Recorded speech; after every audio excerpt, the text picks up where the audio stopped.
हूँ, लेकिन तुम अपनी कोई फरमाइश मत करना। तुम भी गजब के करते हो जी। कभी कभार तो मैं तुम्हें लिपस्टिक या पाउडर लाने के लिए कहती हूँ और वह भी लाना नहीं चाहते। अरे भाग्यवान, तुम तो यूं ही इतनी सुंदर हो, तुम्हें इतने साज श्रृंगार की क्या जरूरत है भला, बताओ। तुम्हें जब नहीं लाना रहता है तब ऐसी ही बातें बनाते हो। ऐसे ही नहीं कहता हूँ पगली, मन की सुंदरता से बढ़कर तन की सुंदरता नहीं होती। और फिर यही दिखावे के लिए सजना संवरना क्या है? अपने इस बनाव श्रृंगार के चक्कर में देखो एक दिन तुम किसी मुसीबत में ना फंस जाओ। सूरज चाहे जितना समझा ले, दीपा पर कोई असर नहीं पड़ता था। सूरज के जाने के बाद यह तो शहर चले गए हैं, अब सांझ डले ही लौटेंगे, क्यों ना तब तक मैं अपनी सहेली से मिलाऊं।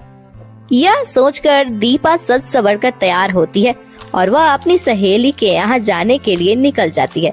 थोड़ी देर चलने के बाद दीपा सोचती है, इस रास्ते से जाने में बहुत देर लगेगी, क्यों ना मैं नदी के किनारे वाले रास्ते से जाऊं, उधर से उसका घर काफी नजदीक पड़ता है। यह सोचकर वह नदी वाले रास्ते की ओर चली जाती है। इस रास्ते में एक छोटी सी हवेली थी जिसे कभी किसी जमींदार ने बनवाया था। अब लोगों का मानना था कि इस हवेली में कोई जादूगर रहता है और अपने जादू से वह वहां जाने वाले को कैद कर लेता है। गांव वाले यह भी मानते थे कि उस हवेली में जमींदार का खजाना भी है। इसी के लालच में कभी कभी कोई उस हवेली में चला जाता था, लेकिन वहां से कोई लौट कर नहीं आता था। दीपा उस रास्ते से आगे बढ़ती जा रही थी। उसने भी हवेली के बारे में सुन रखा था। जैसे हवेली के पास पहुंचती है, उसे एक आवाज आती है, दीपा, तुम्हारे लिए एक बहुत ही सुंदर आईना है, क्या तुम उसे लेना चाहोगी? आप कौन हो? कहीं आप हवेली के जादूगर तो नहीं हो? आप मुझे आईना देना क्यों चाहते हो? हर किसी को आईना की कद्र नहीं होती। तुम्हें श्रृंगार का बहुत शौक है, तुम्हारे पास यह कीमती आईना होना ही चाहिए। तुम इसे ठीक से रख सकती हो, यह आईना कभी नहीं टूटेगा। यह सुनकर दीपा के मन में आईना पाने का लालच आ जाता है। क्या सोच रही हो? क्या तुम्हें यह आईना नहीं चाहिए? अब क्यों नहीं चाहिए, जरूर चाहिए। कहाँ मिलेगा वह आईना? इस हवेली के अंदर तुम्हें वह भी बहुत सारी चीजें मिलेंगी जिससे तुम्हें जरूरत है। दीपा मंत्र मुक्त सी हवेली के अंदर जाने लगती है। हवेली के दरवाजे पर उसे एक लिपस्टिक गिरा हुआ मिलता है जिसे वह उठा लेती है। आगे बढ़ने पर उसे सोने का कंगन भी मिलता है। उन सबको उठाती हुई वह हवेली में प्रवेश कर जाती है। वहां जाकर देखती है कि हवेली के बीच में आग जल रही है और चारों तरफ सोने और चांदी के गहने सिक्के रखे हुए हैं। सामने एक बहुत बड़ा आईना भी था। वह श्रृंगार के सारे साधन मौजूद थे। हाँ, अरे वाह, कितनी अच्छी जगह है। यहाँ कितने अच्छे अच्छे आभूषण हैं। श्रृंगार की एक एक चीज मौजूद है। मैं अभी इन्हें पहनकर देखती हूँ। दीपा गले में हार, कानों में बाली, अंगूठी, सब कुछ पहनती है। उसके बाद पाउडर लगाती है, लिपस्टिक लगाती है। पूरी तरह से सज संवर कर वह आईने के सामने खड़ी होती है। हाँ, सचमुच में कितनी सुंदर हूँ। इस आईने में मेरा रूप और दमक रहा है। मैं इस आईने को घर ले जाती हूँ। दीपा आईने को उठाने लगती है, तभी वह उस आईने में कैद हो जाती है। ये क्या हुआ? मैं तो आईने में कैद हो गई। ये तो धोखा है।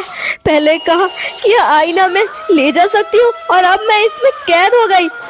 यह धोखा नहीं, तुम्हारी लालच की सजा है। शाम ढलने के बाद सूरज शहर से वापस आता है। घर में आकर देखता है कि दीपा नहीं है। यह दीपा कहाँ चली गई? इतनी शाम में तो वह कहीं नहीं जाती। हाँ, कभी कभी अपनी सहेली के यहाँ जरूर जाती है, लेकिन शाम ढलने से पहले लौट जाती है। आज कहाँ रह गई? सूरज काफी देर तक दीपा के आने का इंतजार करता रहता है, लेकिन दीपा नहीं आती। अब तो रात भी हो गई है, कहाँ रह गई वो? मुझे जाकर देखना होगा।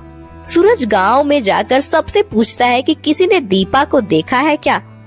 दीपा को तो मैंने दोपहर में ही देखा था, वह कहीं जा रही थी। अरे, जब मैं पानी लेकर लौट रही थी तब दीपा को देखा था। नदी वाले रास्ते से कहीं जा रही थी। कहीं वह हवेली में तो नहीं चली गई? अब नहीं, वह अपनी सहेली के घर गई होगी। मैं वहाँ जाकर देखता हूँ। सूरज दीपा की सहेली के यहाँ जाकर देखता है, लेकिन वह भी वो नहीं होती। तब तक रात भी काफी हो चुकी थी। कहीं वो सचमुच में हवेली के अंदर तो नहीं चली गई है। भगवान, अब क्या होगा? वह जरूर किसी चीज के लालच में वहाँ चली गई है। इतनी रात में मैं वहाँ जाऊँ तो कैसे जाऊँ? पूरा रास्ता सुनसान और अंधेरा है, वहाँ तो कुछ दिखेगा भी नहीं। मुझे सुबह होने का इंतजार करना होगा। पूरे गांव में यह बात फैल जाती है कि दीपा हवेली के अंदर चली गई है। गांव में तरह तरह की चर्चा होने लगती है। सुबह में सूरज का दोस्त नरेंद्र उससे मिलने आता है। यह अचानक क्या हो गया भाई?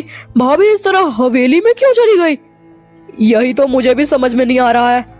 उन्हें श्रृंगार का बहुत ही शौक है, कहीं इन्हीं चीज के लालच में तो नहीं चली गई? मुझे भी ऐसा ही लगता है।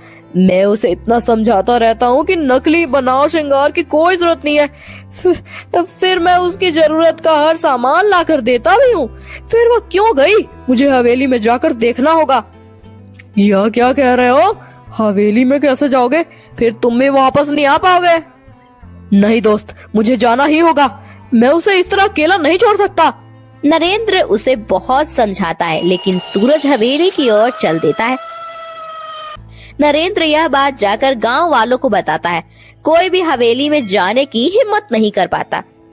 हवेली के बाहर तो हम लोग रह सकते हैं, शायद उसे कुछ जरूरत पड़े। इधर सूरज हवेली की ओर बढ़ने लगता है। हवेली के पास पहुंचकर सूरज को एक सोने का सिक्का गिरा हुआ दिखता है। सूरज उस सिक्कों को उठाते हुए ऐसे ही लालच में सारे लोग आ जाते हैं। मैं आज लालच का ही अंत कर दूंगा।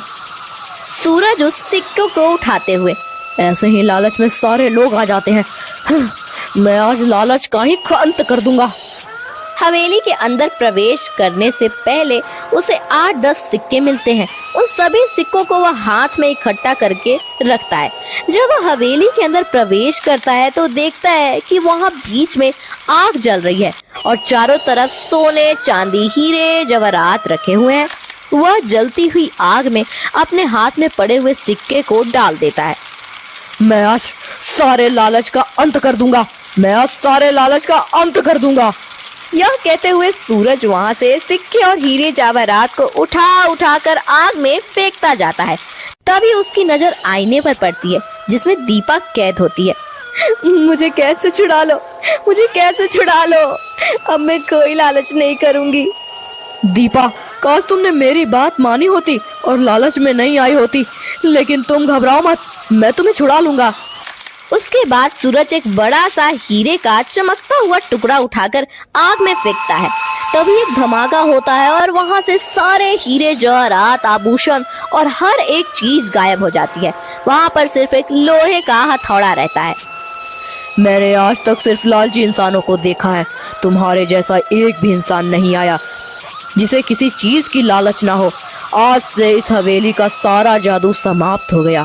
तुम इस हवेली के अंदर जाओ। हवेली के सबसे आखिरी कमरे में एक बहुत बड़ा सा आईना रखा हुआ है। इस आईने को इस हथौड़े से फोड़ दो।